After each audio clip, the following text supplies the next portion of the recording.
Hey, it's Ethan Skolnick for 5 on the Floor on the 5 Reasons YouTube channel. This is the latest Take 5. Make sure that you subscribe to Off the Floor. That's our Discord channel, $2.99 per month. You can find the link right here in the description.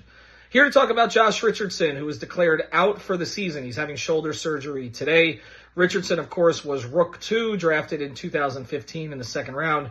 Great Miami Heat success story, then bounced around the league for a while after he was traded in the package for Jimmy Butler, and he was just starting to find his rhythm when he got hurt. He didn't give them defensively what was advertised or what was expected, but offensively was getting into the mid-range and making the three-point shot, and so it is unfortunate. Of course, everybody loves Jay Rich and wanted him to be part of this run. He tried to play through it after the injury, after the separation of the shoulder, even went on a road trip with the Heat, so it looked like he might be getting closer, but ultimately surgery was going to happen, and because of the pain and other test results, they decided to do it now. So it's a multi-month recovery. The only positive would be that he's more likely to be back next season, I would think. He's got a $3 million player option. I don't know what he's going to command on the open market coming off of surgery, and he's now in his 30s. So you may see Jay Rich back with the Heat next year. So what did the Heat do? Well, we talked about that yesterday, and now this move should make more sense. They're going to be signing Patty Mills after a buyout. They've already signed DeLon Wright,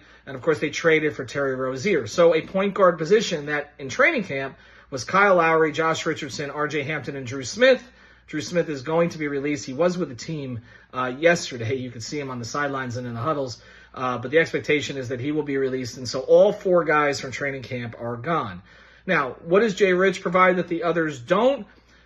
It looks like Patty Mills and DeLon Wright will have to do together what Jay Rich was supposed to do alone, which is that Mills can still shoot. He's a 38% three-point shooter, and DeLon Wright is an elite defender. So I'm sure Spoelstra will mix and match with those two guys, and the rotation is crowded as it is, and now Tyler Hero and Kevin Love are going to be returning at some point. So Spo has plenty of options, and now that Nikola Jovic is in the starting lineup as well, that's another guy who wasn't playing earlier who's now playing quite a bit. So it's not like Jay Rich was going to play a ton of minutes, but if you look at the fourth quarter minutes earlier this season, Spoelstra was getting him in there. So he was trusting him, and now this is someone else that he can't deploy. So hopefully Jay Rich back with the team next year, recovers well, but for now, out for the season. Ethan Skolnick, the latest Take 5.